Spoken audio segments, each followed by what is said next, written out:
আমি তোমার ভালো বোন হয়ে দেখাবো, সমাজের একজন ভালো টিচার হয়ে দেখাবো। প্লিজ দাদা, আমাকে তুমি একটা সুযোগ দাও, প্লিজ দাদা। আমি তোমাকে হারাতে চাই না দাদা, তোমার ভালোবাসা হারাতে চাই না। প্লিজ দাদা, প্লিজ দাদা।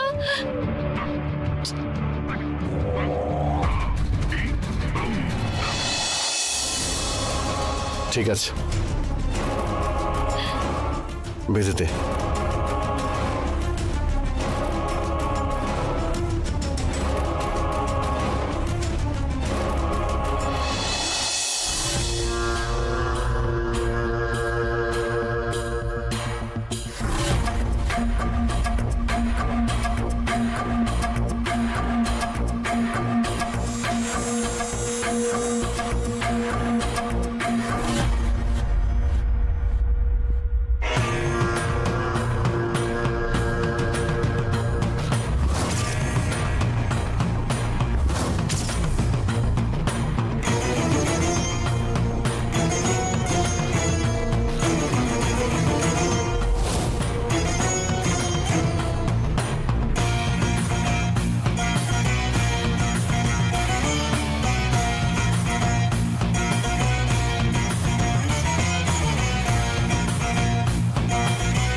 কমলা মা, দেখে বলো কেমন লাগছে? খুব সুন্দর লাগছে মা।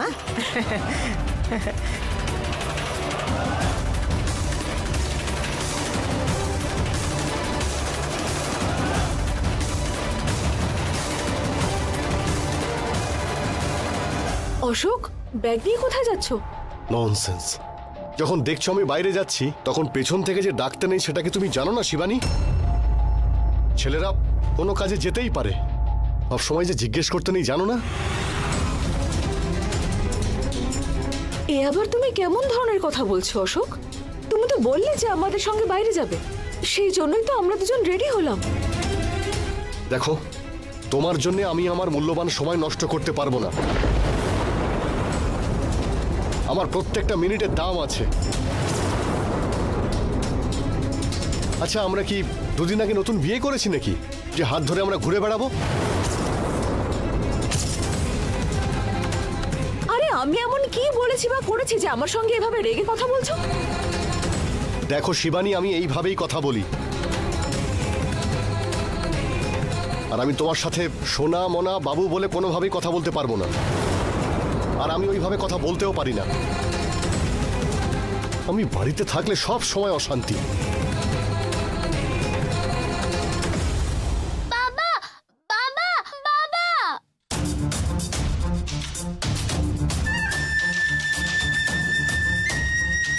দেখলেন তো কমলা মা, ও আমার সঙ্গে কেমন ব্যবহার করে গেল।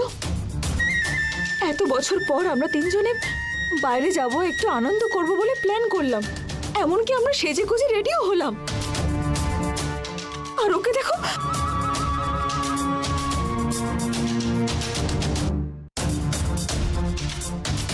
ছেলেদের হাজার সমস্যা থাকে গো দিদি, হয়তো কোনো আর্জেন্ট কল এসেছে, সেই জন্য অফিস যাচ্ছে কিনা কে জানে। আচ্ছা, আমি কি অফিসে যাই না কমলা মা? আমি কোনো প্রবলেম ফেস করি না? যাই হোক না কেন, প্রবলেমটা কি হয়েছে সেটা তো আমাকে বলতে পারে, কোথায় যাচ্ছে সেটা অন্তত বলে যেতে পারে। কোথায় যাচ্ছে জিজ্ঞেস করাটা কি আমার ভুল হয়েছে কমলা মা? ও তোমার উপরে রাগ করে কথাগুলো বলছে না, হয়তো কোনো চাপ এসেছে সেই জন্য এইসব কথা বলছে। আবারও তোমার কাছে এসে সরি বলবে, দেখো। সরি বলে আর সত্যিই কোনো লাভ নেই। আমার খারাপ লেগেছে, কতটা অপমানিত বোধ করেছি তুমি জানো না। জানি দিদি, আমারও খুব খারাপ লাগছে। তুমি কোনো চিন্তা করো না, সাহেব নিশ্চয়ই ফিরে আসবে।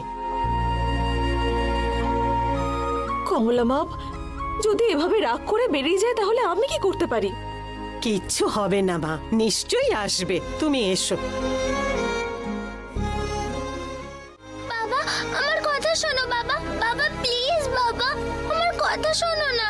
বাবা, তুমি তো আমায় বললে বলো যে বাইরে ঘুরতে নিয়ে যাবে, এখন ব্যাগ নিয়ে কোথায় যাচ্ছ তুমি? দেখ, আমার কাজ আছে, তুই বরং তোর মাকে নিয়ে ঘুরে আয়, যা। বাবা,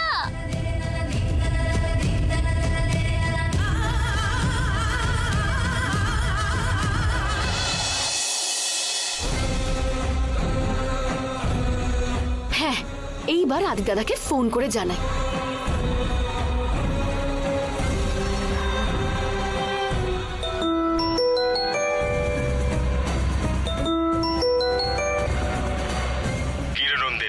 যে কাজটা দিয়েছিলাম হয়ে গেছে। দাদা, আমি এখন যে খবরটা দেব না সেটা শুনলে তুই পাগল হয়ে যাবি। অশোক দাদাকে ওটা পড়ানো মাত্রই অশোক দাদা একদম চেঞ্জ হয়ে গেল। তাই নাকি? কি করেছে?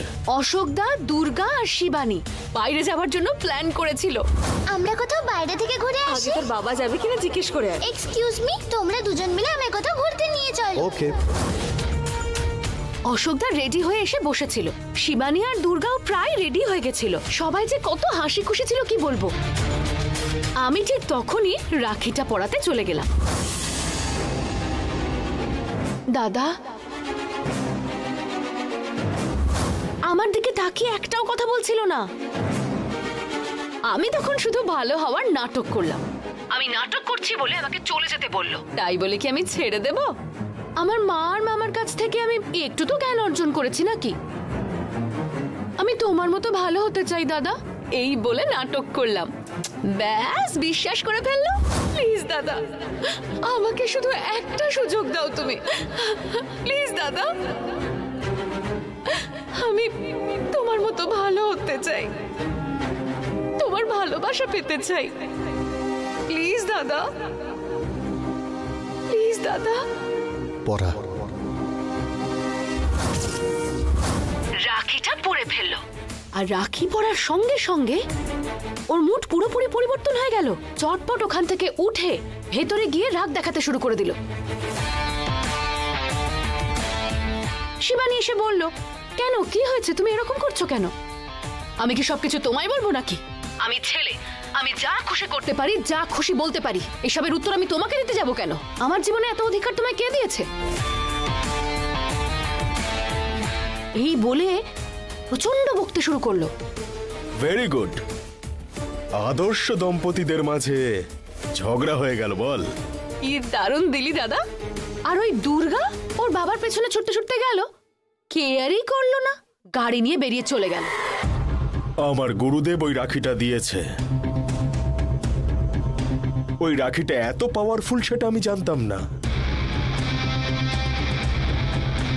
ওই রাখিটা যতক্ষণ অশোকের হাতে থাকবে, ওই অশোক শিবানীর দিকে একবারের জন্যও তাকিয়ে দেখবে না। ঠিক বলেছিস দাদা, আমিও সেই অপেক্ষাতেই বসে আছি। সেরকম কোনো আপডেট থাকলে আমি তোকে ফোন করছি।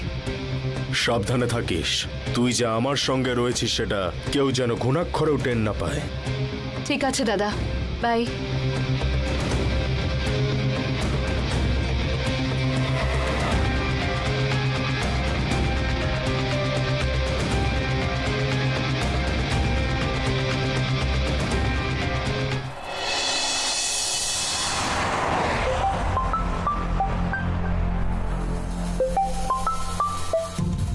হ্যালো স্যার, আপনি আজকে ফাইলগুলো নিয়ে আসছেন তো? ও হ্যাঁ, তো আরে ওটা আমি বাড়িতে ভুলে রেখে এসেছি। আচ্ছা, আমি নিয়ে তারপর যাচ্ছি। Okay sir. ইয়া।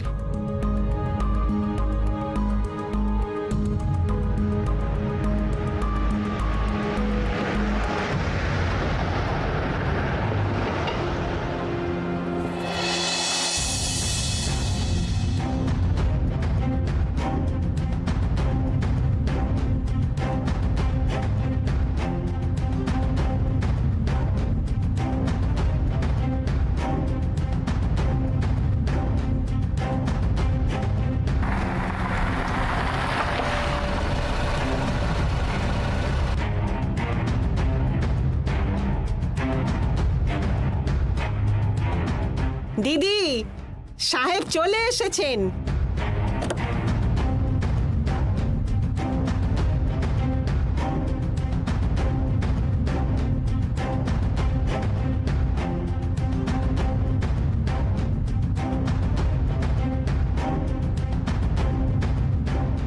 দিদি, সাহেব আসছে। এসে গেছে তো কি হয়েছে? আমি ওর সঙ্গে কথা বলবো না। কেন দিদি ছোট বাচ্চাদের মতো করছো? দুধটা গরম হওয়ার আগে স্টোভ বন্ধ করেছো। এসো। আমি যাব না। এসো তো। ছাড়ো না কমলা মা। এসো না। বললাম তো কমলা মা, এসো, যাব এসো, না এসো, আমি। তুমি ছাড়ো এসো আমার হাত। আগে।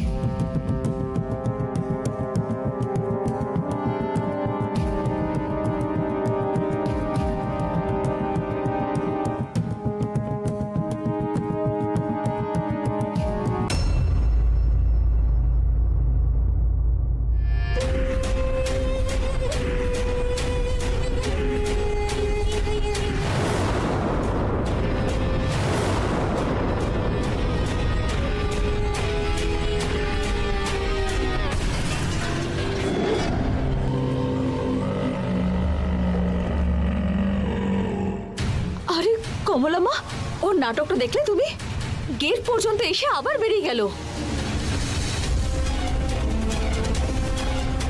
না গো, গাড়িতে মনে হয় কিছু রেখে এসেছে। গাড়িতে কিছু ভুলে রেখে এসেছে, সেটাই আনতে গেছে।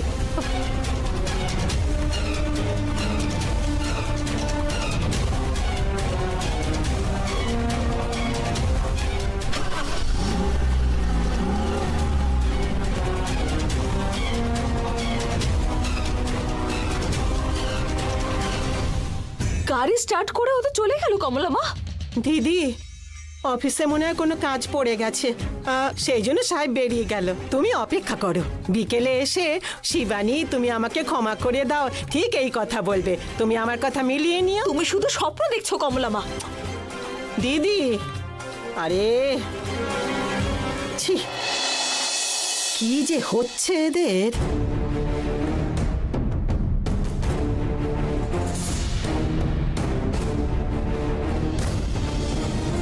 আদি দাদাকে একটা ফোন করি।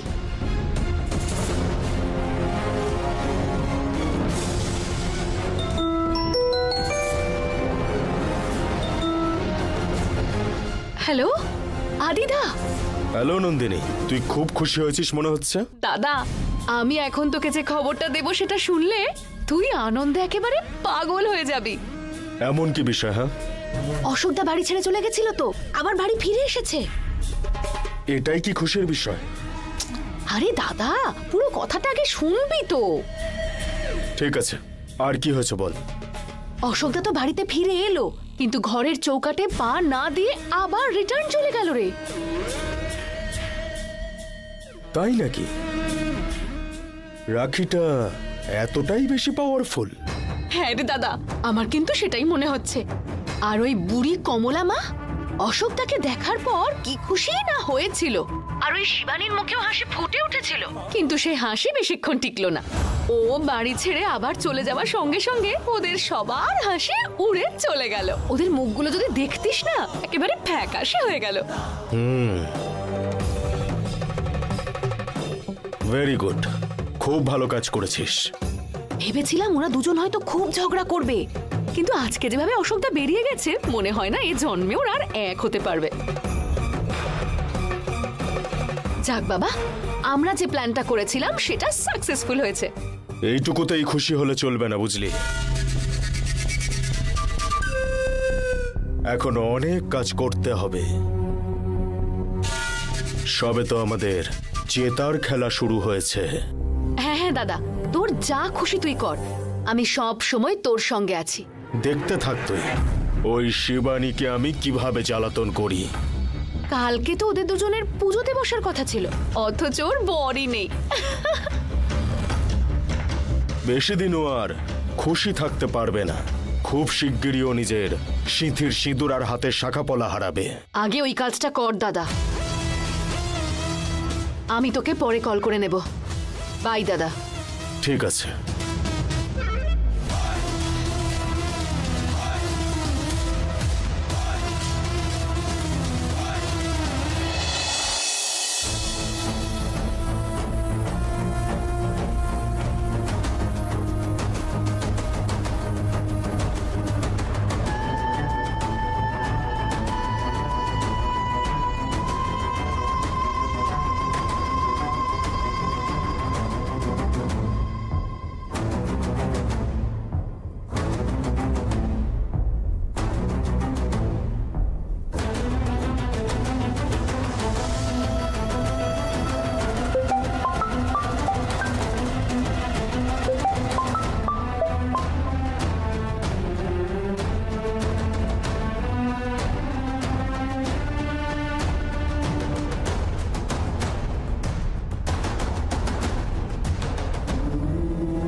Dialed is currently busy. Please try later.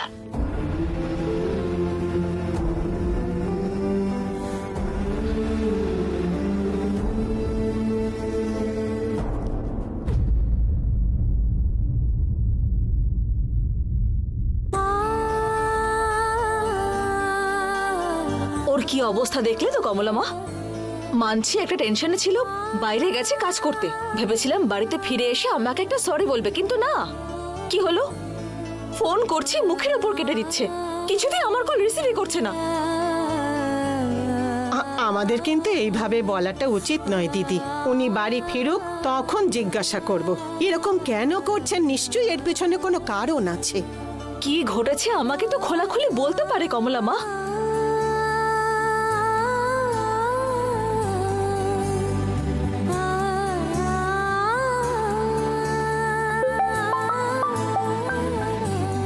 Hello, আমি তোমাকে ফোন করছি আর তুমি ধরার বদলে বারবার আমার ফোনটা কেটে দিচ্ছ কেন? বাড়ির দোরগোড়ায় এসে ভেতরে না ঢুকে আবার হুট করে বেরিয়ে চলে গেলে। ওটা কি বাড়ি? শ্মশান। শ্মশান ওটা। ওখানে কোনো মানুষ থাকে? পিশাচ থাকে।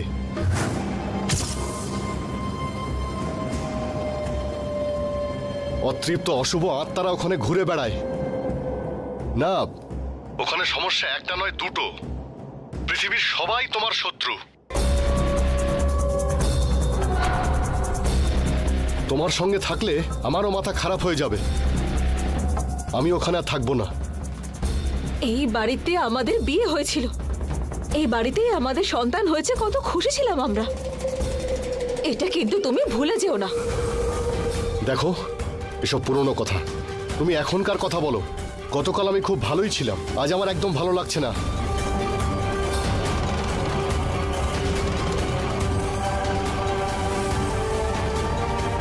ঠিক আছে, আগে তুমি বাড়িতে ফিরে এসো, তারপরে কথা বল।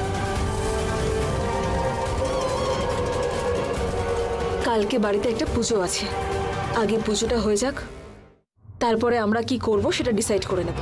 তুমি যদি এই বাড়িতে আর না থাকতে চাও তাতে কোনো অসুবিধা নেই, আমরা অন্য জায়গাতেও শিফট করতে পারি।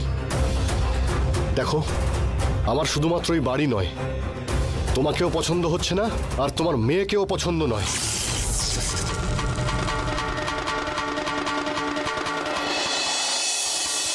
তোমাদের যখন মুখ আমি দেখি তখন আমার খুব রাগ হয়। আমি আর কোনোদিন ওই বাড়িতে ফিরবো না, তোমাদের মুখও দেখতে চাই না। দয়া করে তোমরা আমাকে ছেড়ে দাও।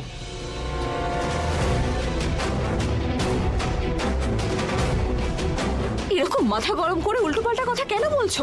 সকালে তো বেশ ভালো ছিলে, তা হঠাৎ করে কি হলোটা কি তোমার? দেখো, যাই প্রবলেম হোক আগে বাড়ি এসো, আমরা বসে সলভ করে নিচ্ছি। যদি আমার পক্ষ থেকে কোনো ভুল হয় তাহলে বলো, শুধরে নিচ্ছি। আমি ওই বাড়িতে আর কোনোভাবেই ফিরবো না।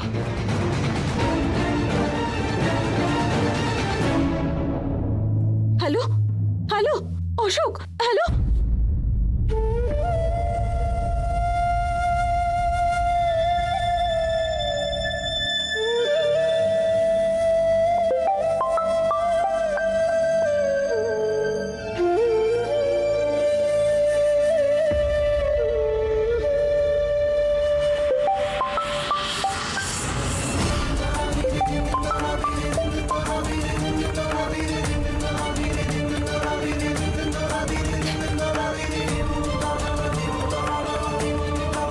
উনি কি বলছেন দিদি? বাড়ি আসবে কি? ও বলছে ওর এই বাড়িতে থাকতে আর ভালো লাগছে না কমলা মা।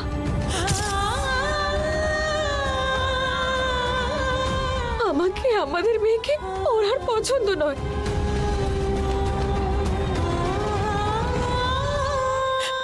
ও বলছে ওনাকে আর কোনোদিন এই বাড়িতে ফিরবে না।